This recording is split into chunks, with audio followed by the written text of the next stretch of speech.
Bonjour à toutes et à tous, merci d'être venus à cette journée consacrée donc à Henri Maldinet et à un ouvrage qui a été le fruit d'un entretien avec Caroline Gros et Christian Chaput, ici présents bien sûr, qui vont parler.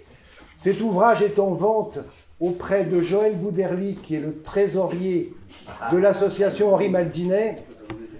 À cette occasion, je voudrais donc remercier d'abord évidemment Philippe Cabestan, président de l'école française de Dasein.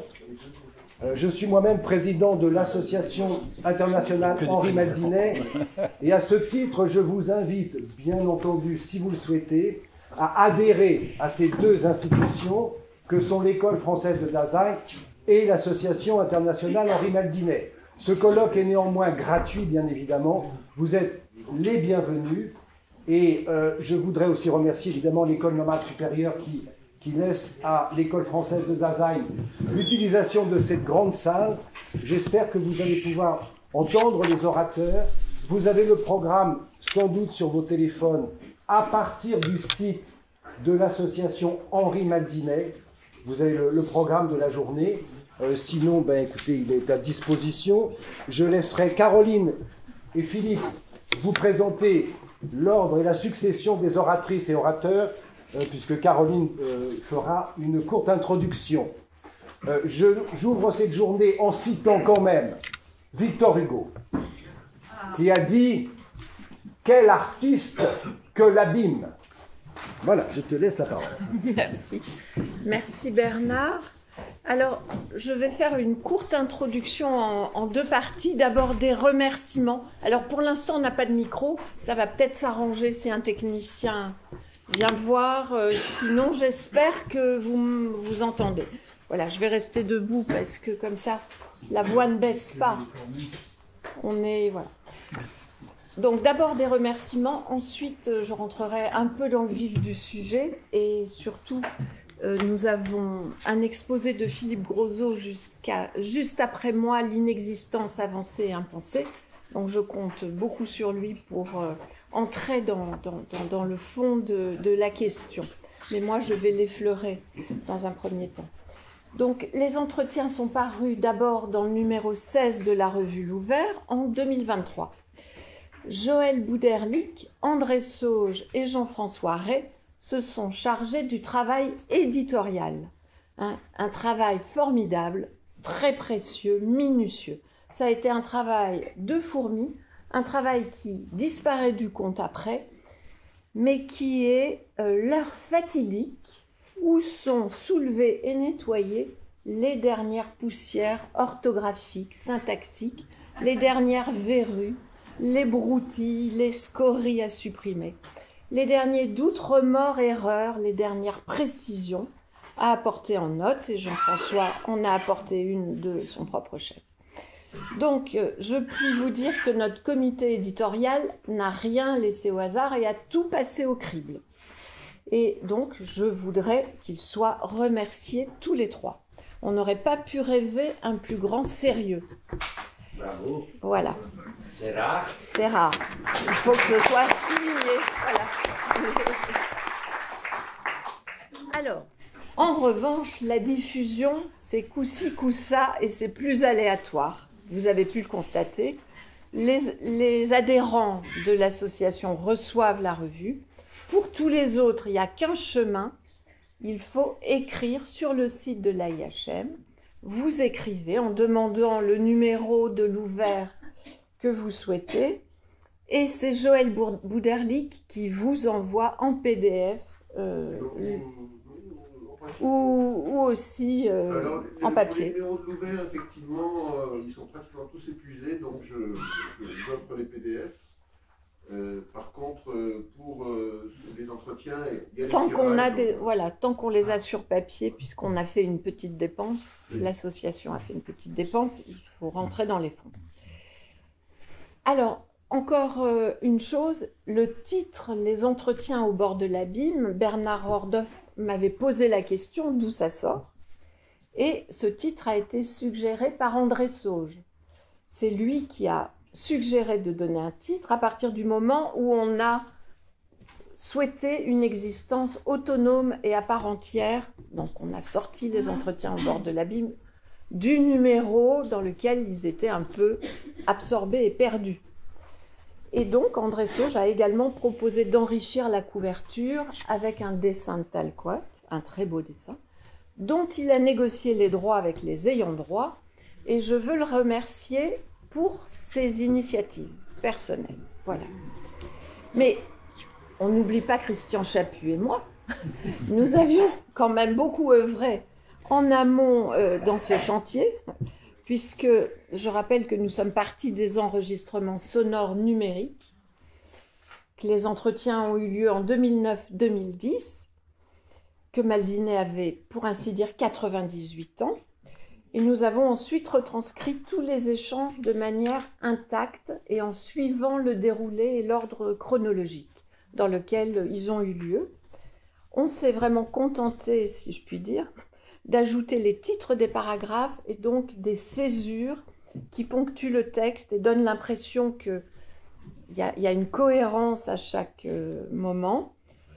Et puis, bien sûr, toutes les petites notes d'accompagnement qui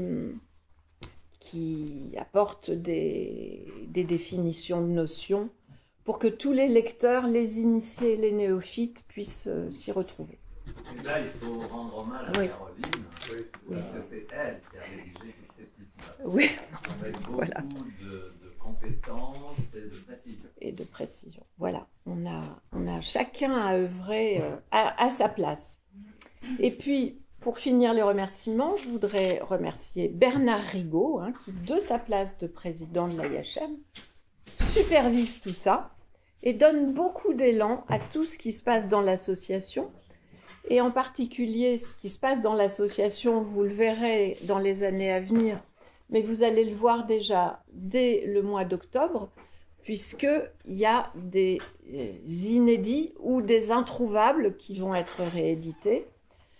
Tout ça sous la responsabilité d'Adnan G, que vous allez entendre cet après-midi, qui, de manière très très religieuse, va aux archives Maldinet à l'IMEC, retranscrit des textes et donc est capable de nous ramener des inédits, des cours des années de Gand. Voilà. Donc ceux qui, vous trouverez des petits flyers là à l'entrée. Ce qui est à apparaître chez Jérôme Millon, c'est Art et pathologie. Ce sont un ensemble d'articles introuvables que nous avons bien sûr relus et mis en ordre pour une parution. Et c'est le premier volume, donc c'est Art et pathologie, écrit et conférence 1. Donc en principe, il y aura écrit et conférence 2 et 3, peut-être 4. Voilà. Donc ça, c'est les remerciements. Ensuite, je vais un peu entrer dans le sujet, si je puis dire. Donc le jour où les entretiens ont commencé à Vézelin-le-Château avec Henri, au fond, j'ai réalisé bien après coup que c'est lui-même qui a pris l'initiative de la parole. Il nous avait demandé des questions, et quand on a commencé à travailler, c'est lui qui a lancé le premier pavé dans la mare, ce que j'appellerais le pavé dans la mare, qui nous est arrivé. Bon, ou alors il a saisi la torche ou le flambeau du langage, comme s'exprimait la poétesse Elizabeth Barnett Browning dans un poème que Binswanger cite dans les Grundformen. Et il a saisi cela pour nous introduire dans un monde où règne une certaine obscurité, même une grande obscurité. C'est l'obscurité des débuts, du commencement, de la jeunesse du petit humain. Et dans cette obscurité règne un silence qu'il appelle ouvert, je reprends son expression, et avant tout la projection. Donc c'est un peu autour de la projection que je voudrais vous dire quelques mots, qui est un mouvement bien sûr de sortie de soi vers l'autre, mais qui est surtout un mouvement de se projeter et de se rencontrer dans l'autre. Bon, ça c'est la définition de Zondi, qui arrivera dans le fil du texte. Donc Maldinet, il rentre dans le vif du sujet sans préambule. C'est vraiment comme si on l'avait trouvé au milieu d'une phrase, en train de penser dans les broussailles de la forêt, tel Orion, aveugle à la recherche du soleil levant. Et toujours pris dans une intention pleine et entière de dire, de planter les balises, de montrer sans tarder et sans détour ce qu'il a à montrer et à dire. Et tel que c'est, sans qu'il puisse y avoir d'imagination anticipative de ce qu'il va dire. Voilà, ça je trouve que c'est fondamental quand on aborde Maldiné. On ne sait pas à quoi s'attendre. Donc on a été plongé d'emblée dans un bain de phénoménologie et d'étonnement en acte. Et en ce sens, il a été fidèle à son adage, et son adage, c'est que le jaillissement originel ne peut s'exprimer que par Ursprung. Ursprung, en allemand, springen, c'est sauter. C'est le saut originaire de l'acte duquel tout procède. Et cela est vrai de l'art, de la poésie, de la philosophie, mais aussi tel qu'il nous l'annonce, de l'enfance humain. Tout commence par Ursprung. Mais cet Ursprung, il n'est pas définitif, il est toujours à recommencer, à réeffectuer, tout au long de l'existence. C'est ce qu'il appelle la perpétuité de la projection. Bon, et dans ce démarrage qu'on va appeler abrupt, ce qui fut énoncé là de fondamental a au passage aboli le modèle freudien du narcissisme qui est évalué à l'aune d'une fable qu'on se raconte, ou encore d'un poncif, un lieu commun, bien établi, ou encore pire, ce qu'il détestait le plus, une hypothèse qui nous fait faire fausse route. Et là, bon, c'est un peu pour s'amuser, mais je reviens à Georges Perec, parce que Georges Perec aussi, comme Maldiné, a eu ceci de décapant. Il dit cette phrase « Dans les lieux d'une ruse », ça se trouve dans Pensée classée. Il dit « La psychanalyse ne ressemble pas vraiment aux publicités pour chauves. Il n'y a pas un avant et un après. Il y a un présent de l'analyse, un ici et maintenant qui a commencé, qui a duré, s'est achevé. » Ça, c'est Perec. Et Perec savait exactement de quoi il parlait, puisqu'il avait fait 3 tentatives de cure. Une première, quand il était jeune, une psychothérapie avec Françoise Dolto. Une seconde, avec Michel de Musan.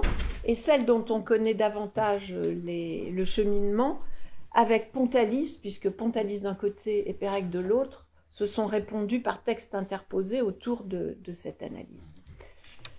Bon, je laisse ça. Donc, il n'y a pas un avant et un après, pour Maldiné non plus. Il y a un cheminement qui est une forme de partance à perpétuité.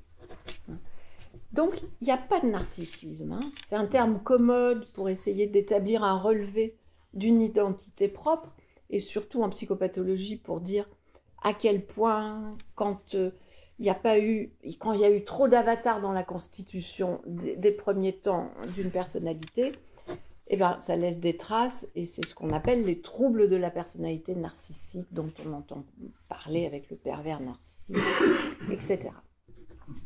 Donc il est clair que plus on possède de narcissisme, plus il nous possède, et donc nous dépossède de la possibilité même de la projection.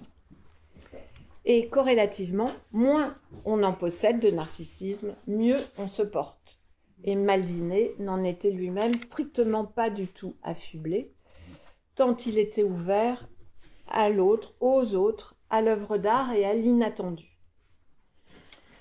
Et alors, cet écart par rapport à l'anthropogenèse freudienne, elle ne date pas du dernier moment de sa vie, elle ne date pas des entretiens. Je ne sais pas autour de quand il faut la dater. Il me semble que dans le texte Comprendre de 1960, il est encore freudien, c'est-à-dire il croit encore à une anthropogenèse à la manière freudienne, mais qu'ensuite, dans les années 80, on voit qu'il se détache. Et j'ai trouvé une trace de ce détachement en 1985, dans un petit texte qui s'appelle « Le non-lieu de la création ». C'est dans « Art et existence ». Alors, il dit ceci, il se confie rarement, Henri Maldiné. « Longtemps, j'ai cru que l'inventeur de la psychologie comme science dramatique humaine en personne était Freud. Puis, découvrant la Dasein-Analyse, donc l'analyse en présence, telle qu'il la nomme pour la première fois, enfin vraiment dans les entretiens. Puis découvrant la Dasein-Analyse, non comme un prolongement, mais comme un éclatement de la psychanalyse, consistant dans un saut, donc encore un, dans le passage sans appui de la pulsion à la présence, présence c'est sa traduction de Dasein, j'ai été conduit, dit-il, à reprendre en sous-œuvre ma lecture de Heidegger. L'analytique existentielle n'est pas pour l'analyse existentielle un code, mais un lieu, foyer et carrefour de direction interrogative. Donc Maldinet débute par cette phrase que vous avez tous pu lire, la projection est le schéma originaire. Elle est lancée pour quitter l'ici qui paralyse la pensée et pour partir ailleurs dans une autre direction de sens. Mais cette phrase, elle dérange, elle inquiète. Alors, il n'y a personne, et il n'y a personne qui projette sur personne. Et en plus, il est impossible de répondre à la question qui et à la question où. Maldinet, il a été habité, emporté par ce que j'appellerais un peu comme ça l'emporte-pièce, la passion de l'impossible, ou par le passible de l'impossible auquel nous sommes soumis, contraints, assujettis, sans savoir à quoi. Il y a de prime abord un subir, il en a beaucoup parlé, le subir est de l'ordre de l'impossible qui convoque et requiert. Dans les entretiens, il dit « On est passible de ce qui n'est pas a priori possible, c'est cette passivité existentielle, cette endurance qui est la même chose qu'être jeté à soi. On est passible de soi-même, d'y être, sans savoir où ni qui. » Fin de citation. Donc c'est sa fameuse dimension pathique qui ne relève pas de l'ontique et qui s'oppose à l'ontique. Là, je suis dans ces traces. Donc le point de départ, il est abyssal. Il ne s'agit pas de s'être rassuré, comme dans une anthropogenèse classique, de l'existence d'une corporéité propre pour exister, comme un narcisse en herbe, crânant du haut de ses quelques piges, dans une toute-puissance exacerbée par la mollesse de la contenance et des va-et-vient des parents, qui, dit Maldinet, voient dans leurs enfants une façon de se continuer eux-mêmes, alors ils les font héritiers de tout ce qu'eux-mêmes ont peine à endurer. On est dans une société, c'est lui encore qui parle, où les moi sont devenus universellement centripètes. Fin de citation. Donc, il ne s'agit pas d'advenir de la sorte, par des effets de réplique de schémas préétablis. Le point de départ, il est radical, il est autre. Alors, je vais citer pulsion et présence, mais juste quand il parle de cet acte antilogique, mais tout le monde... tiens, j'anime à tout le monde. Du navire qui devrait se rejoindre devrait rejoindre sa proue, ou d'une montagne qui devrait franchir sa faille, il dit « Nous sommes mis en demeure d'avoir à être, c'est l'essence du sujet d'être contraint à l'impossible. »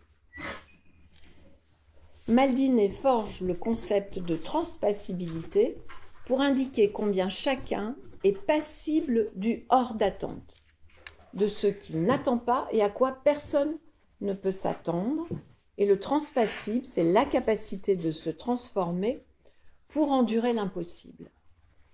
Je vais citer quelques phrases de Maldinet dans les entretiens. Se projeter au sens zondien, c'est se découvrir dans un autre. Ça, je crois que c'est fondamental et difficile à expliciter davantage. Ce n'est pas se découvrir soi-même et se résoudre soi-même à partir de ses propres possibilités ou résolutions selon certaines injonctions plus ou moins réalisables ou irréalisables, comme peut-être Heidegger le laisserait penser, La situation d'inexistence, elle implique la possibilité immédiate d'une pathologie. Ça, c'est ce qu'il nous dit. L'homme commence à exister quand il n'est pas pris par le destin et la pulsion. J'ai pris comme ça, enfin j'ai piqué comme ça des phrases de lui. Exister est une exigence à l'impossible. Tout ça, c'est dans les entretiens. L'existence commence chez quelqu'un qui se sent inexister. On devient de plus en plus inexistant à partir du moment où l'on pose un objet. Et l'important, c'est de voir ce caractère fondamentalement ambigu de l'existence qui peut se trouver impliqué dans l'inexisté, mais qui n'est pas un ne pas exister, qui est véritablement et positivement la situation d'inexistence qui signale déjà que l'homme à l'état naissant n'est pas un étant, il est déjà un être tragique. Fin des citations de Maldinet. Et là, j'en viens, pour conclure vraiment, à quelques, orientations dans la clinique. Comment est-ce qu'on peut s'orienter dans la clinique à partir de cette situation d'inexistence originaire, fondamentale et préalable. Donc on en trouve des échos et des répercussions dans ce que j'appellerais une condamnation à l'inexistence, dans des situations concrètes.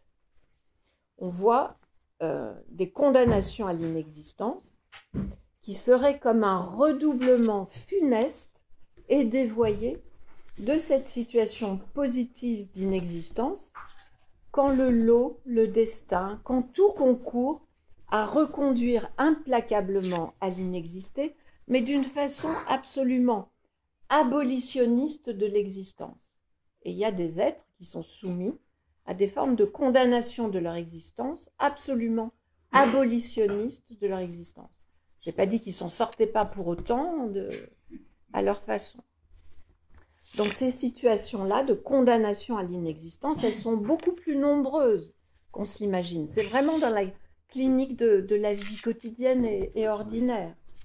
Cela va de l'enfant comblé par ce que Maldinet appelle les consoles consolatrices, ou trop comblé, auquel il est répondu à toutes les aspirations véritables à la relation et au don d'amour et de tendresse par la substitution d'objets ou de nourriture, jusqu'aux grands exemples psychopathologiques, comme celui de Louis Althusser, connu pour avoir étranglé sa femme, Hélène Rittmann-Le Gossien, dont je citerai un passage, justement sur cette question d'inexister, dans son autobiographie « L'avenir dure longtemps ». Mais il y a aussi d'autres exemples qui sont moins connus, moins reconnus, et qui se rapportent à cette condamnation à l'inexistence. Bon, au hasard, la lettre au père de Kafka, mais il y a aussi des lettres à la mère qu'on commence à voir émerger, comme une lettre à la mère de Françoise Collin, qui est intitulée « Rendez-vous » et qui a été éditée, dont a parlé Monique Schneider. Dans tous ces cas, il n'est possible d'échapper à la condamnation à l'inexistence que par un acte de cruauté envers soi-même ou un autre. J'appelle acte de cruauté l'acte qui tranche le destin pour s'y soustraire tout en s'y soumettant et en le repoussant.